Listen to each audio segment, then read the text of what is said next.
নমস্কার বন্ধুরা, টেট সংক্রান্ত আজকের ভিডিওতে আপনাদের সামনে খুব গুরুত্বপূর্ণ কিছু আপডেট যেটি সুপ্রিম কোর্টের ওয়েবসাইট থেকে পাওয়া যাচ্ছে সেগুলি শেয়ার করব।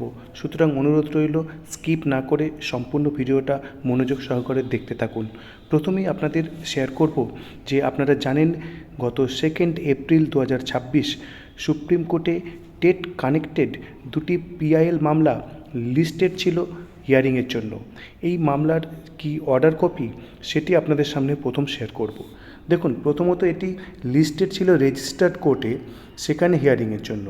এবং দেখুন, record of proceedings before the registrar MS Sujata Singh, civil appeal number 1385 অর্থাৎ Anjuman Ishaat Taleem trust versus the state of Maharashtra. এখানে কি বলা হচ্ছে দেখুন, only writ petitions numbers 1125 and 1248 are listed, অর্থাৎ শুধুমাত্র দুটি পিআইএল লিস্টেড হয়েছে সেটি বলা হচ্ছে। এবং বলা হচ্ছে date 2 April 2026, this appeal was called on for hearing today. এবং এই হিয়ারিংয়ের যে অর্ডার সেটি দেখুন। প্রথমে রিট পিটিশন নাম্বার 1125 শিক্ষক মহাসংঘ, সেখানে কি বলছে দেখুন, service was complete on respondent number 1 on 27/12/2025। এখানে রেসপন্ডেন্ট নাম্বার 1 বলতে এখানে ইউনিয়ন অফ ইন্ডিয়ার কথা বলা হচ্ছে, but none has entered appearance. এবং সেকেন্ডে কী বলছে দেখুন, learned counsels for the petitioner is granted 1 week's time to take fresh steps and file fresh particulars with regard to service on respondent number 2।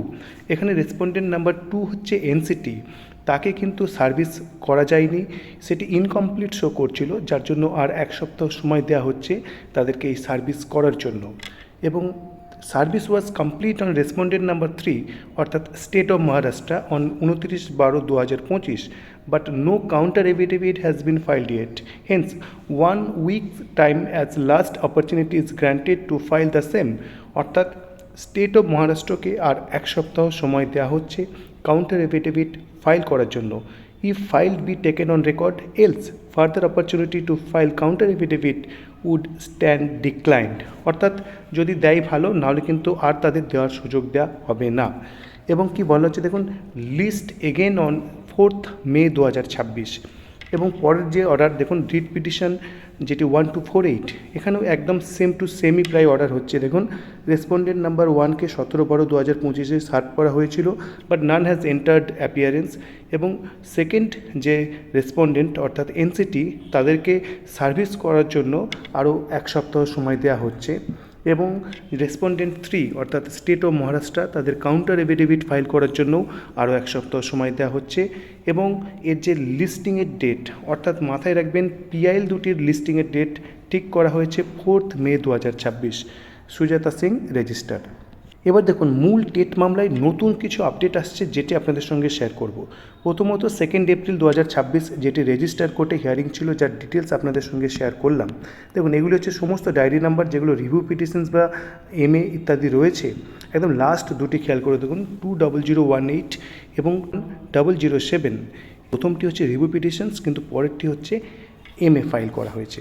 এই ডিটেলস আপনাদের সঙ্গে শেয়ার করব। Diary number 20018, এটি একটি নতুন করে রিভিউ পিটিশনস ফাইল করা হয়েছে, Jagdish Yadav versus the state of Maharashtra.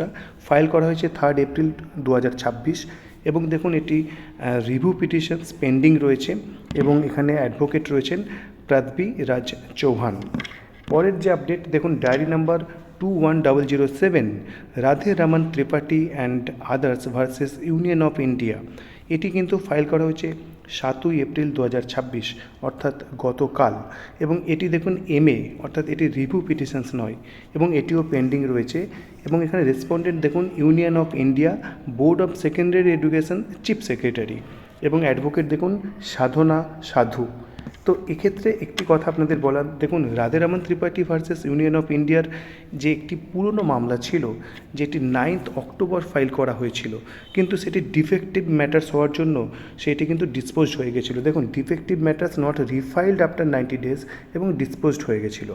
এবং 19 জানুয়ারি 2026 এটির যে লাস্ট লিস্টেড অন ডেট ছিল, স্ট্যাটাসে বা স্টেজে দেখুন কি শো করছে, defective matters not রিফাইল্ড after 90 days, disposed, dismissed order dated 10 March 2026।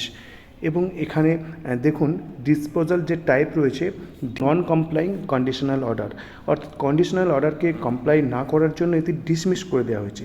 এবং যেটি মনে করা হচ্ছে যে এটি যেহেতু ডিসমিস হয়েছে, সুতরাং রাধে রামন ত্রিপাঠী নতুন করে কিন্তু এই যে MA সেটি কিন্তু ফাইল করেছেন।